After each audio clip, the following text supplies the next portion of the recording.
What is the Botanic Gardens now was the old Skokie lagoons. The money that had to be raised was for a very good project to drain the land. I mean, how do you make that exciting to people that they should give thousands of dollars to drain the land?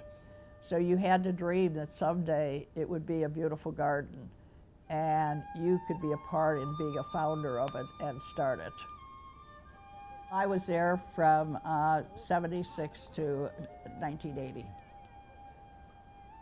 A botanic garden is supposed to represent all forms of horticulture.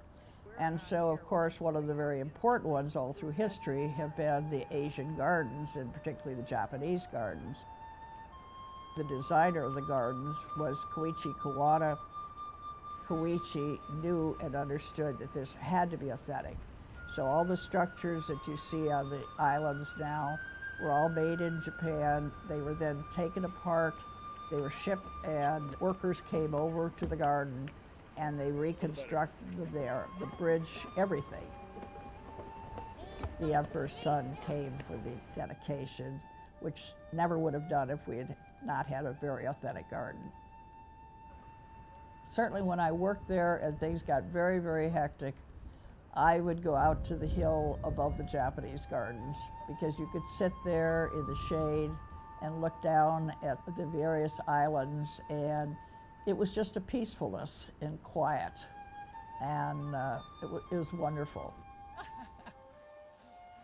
Now see, here is a trick. You wonder how all these trees have branches that go straight out instead of... It's the wiring, They huh? wire them, see, so they'll go flat out.